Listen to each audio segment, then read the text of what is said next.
భారీ వర్షాలు ఖమ్మంను ముంచెత్తాయి. ఒక్కసారిగా ఉప్పొంగిన వరదతో ఖమ్మం పూర్తిగా జలదిగ్బంధంలో చిక్కుకుంది. డిప్యూటీ సీఎం భట్టి విక్రమార్క, మంత్రి పొంగులేటి శ్రీనివాసరెడ్డి ఎప్పటికప్పుడు పరిస్థితిని సమీక్షిస్తూ ఉన్నారు. ఖమ్మంలో పరిస్థితి దారుణంగా మారడంతో వరద ప్రభావిత ప్రాంతాల్లో పర్యటించనున్నారు సీఎం రేవంత్ రెడ్డి. ముందుగా కమాండ్ కంట్రోల్ రూమ్ కు వెళ్లనున్న సీఎం రేవంత్ అక్కడి నుండి రోడ్డు మార్గం ద్వారా ఖమ్మానికి బయలుదేరనున్నారు. ఖమ్మంలోని వరద ప్రభావిత ప్రాంతాలను పరిశీలించనున్నారు.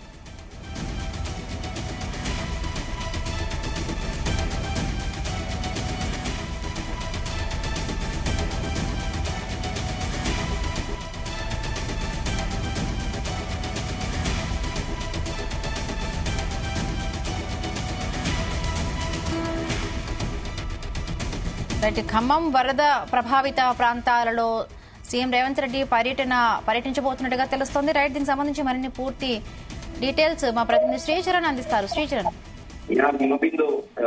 కొద్దిసేపటికి ఇంటిగ్రేటెడ్ కమాండ్ కంట్రోల్ సెంటర్ కు ముఖ్యమంత్రి రేవంత్ రెడ్డి చేరుకున్నారు. భారీ వర్షాలతో వాటిని నష్టప్రాయక చర్యల పరిస్థితిపై సమీక్ష నిర్వహిస్తున్నారు.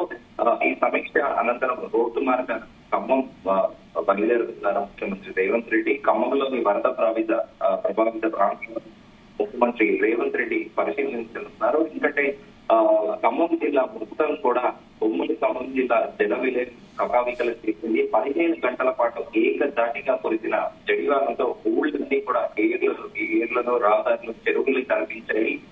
కాకరవాయిలో రాష్ట్రంలోని అత్యధికంగా 52.19 సెంటీమీటర్ల వర్షం నమోదైంది. పిడుగుల పడిన మున్నేరు మరోసారి ఖమ్మం ముంపు ప్రాంతాల్లో కళ్ళతో చూస్తుండగానే ముంపు కాలనీలను మున్నేరు వరద చుట్టుముట్టింది. అయితే పౌర సంఖ్యలో కాలనీలు వందలాది ఇళ్లు కూడా జలదిగ్బంధంలో చిక్కుకున్నాయి. ఎన్నడూ లేదంతగా పాలేరు జలాశయం మహా ఉగ్రరూపం దాటింది.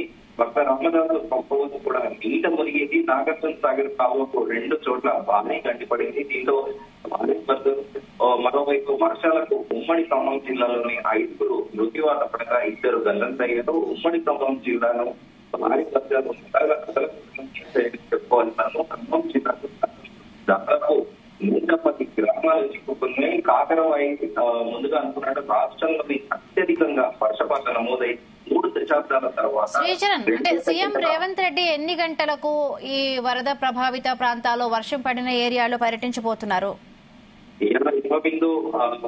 ముఖ్యమంత్రి Revanth Reddy integrated command control లో దీనిపైన ఇప్పుడు రాష్ట్ర వ్యాప్తంగా కురుస్తున్న వర్షాలు సహాయక చర్యలపైనే ప్రస్తుతం ఆయన రివ్యూ నిర్వహిస్తున్నారు. రివ్యూ అనంతరం కూడా ముఖ్యమంత్రి రేవంత్ రెడ్డి ఖమ్మం జిల్లా ఉమ్మడి ఖమ్మం జిల్లా పర్యటన చేయనున్నారు. మున్నేరు వాగు తదితర ప్రాంతాలు మిగతా ఖమ్మం పట్టణాన్ని కూడా ఆయన సందర్శించనున్నారు. అక్కడ కేసీఆర్కు అధికారులు చర్యలు చేపడుతున్నారు, రెస్క్యూ ఆపరేషన్స్ చేస్తున్నారు. అట్లే బాధితులకు ఎలాంటి సహాయ చర్యలు చేపడుతున్నారు అనే దాని మీద కూడా ముఖ్యమంత్రి Revanth Reddy పర్యవేక్షించున్నారు.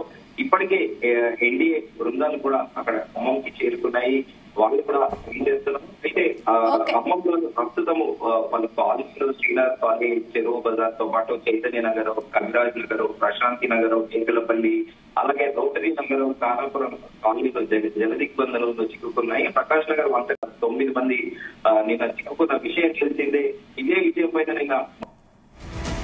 Right, thank you Sricharan, thanks for the updates.